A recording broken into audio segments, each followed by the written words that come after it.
don't mind me saying something which might not be relevant to what we have been discussing here. कुछ कड़वी बातें मैं कहना चाहता हूँ. We come from a talkative society. हम बोलने वाले समाज से आते हैं. Talkative. Yeah, we are very talkative. Who is this we? We all are, including myself. Can you take us to this we? Is that your question? Yeah. Shall I stop or you are going to ask a question? This is actually the way in which I describe we. आप भी बोल दिए we, आपको बोलना नहीं था लेकिन आप बोल दिए we. तो इसका मतलब हम जिस समाज से आते हैं वो बोलने वाला समाज है और जब हम बोलते हैं तो हम ये नहीं जानते कि ये सवाल है या जवाब है. आई एम सॉरी लेकिन आमतौर पे हम अपने सवाल बनाना नहीं जानते. ये थोड़ी सी कड़वी बात है, मैं भी नहीं जानता, मैं इसमें अपने आप को भी शामिल कर रहा हूँ. सो what is important here is that we have to always be careful about asking a question. All the questions are excellent. And I really had to work hard the moment I was sitting to extract the question out of the statement that was made. Why? Because as I said, that we are not taught to ask questions. This is actually failure from our part, the teachers, who actually did not encourage you to articulate a question in a language that is straightforward, be communicated.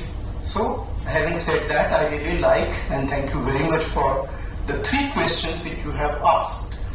The first question is, and before I answer this question, I would also like to make it clear my position, my location in this framework.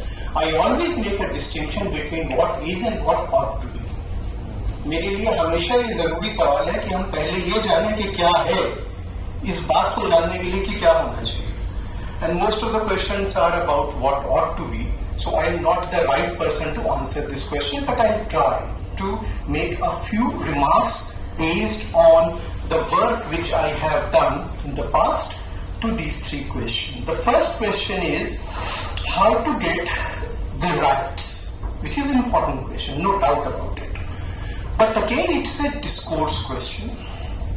एक बार फिर ये सवाल ये आ सकता है कि bargaining power, shall we make a political party or not? So we ask this question to number of Muslims in our different surveys. Do you think that lack of Muslim leadership is an important issue for you? And when I say we means CSDS Lokniti survey. We have been asking this question since 1996 continuously. And most of the time, only 4 to 5% Muslim would answer this question that yes, lack of Muslim leadership is an important Muslim issue. Most of the Muslims would say poverty, unemployment, lack of education, lack of this is what you said, lack of infrastructure. These are the issues which we call Muslim issues. And now another issue that has included in that, and that is affirmative action. This is what our survey says. If you want, you can have a copy of the survey which we have done, and that's on our website. And the method is also there. You can double check the method and then draw your own conclusion. So this is with regard to the first question. Second question is about de-Islamization, which I have a different take on this question because I make a distinction between Islamophobia and Muslim politicophobia. Islamophobia is a broader concept coming from the West, while Muslim politicophobia is a specific form of Islamophobia which we experienced in India.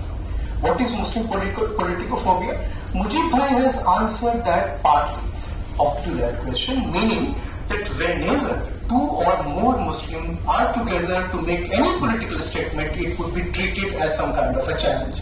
So therefore, and if you enter this building, there is a poster, big poster there, which says celebrating Islam in Arab.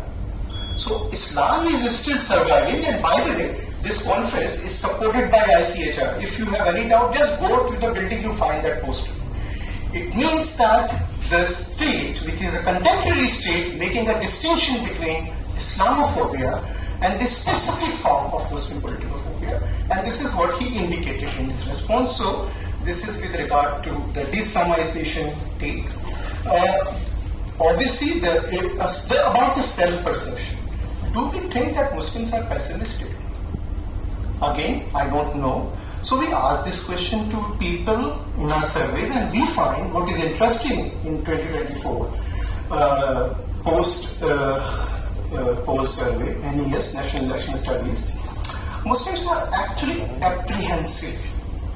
Most of the Muslim communities are apprehensive, and that's the reason why one answer that is repeatedly coming in our surveys is that of finding suitable survival strategies to survive in an environment which is actually not conducive for asserting Muslim identity.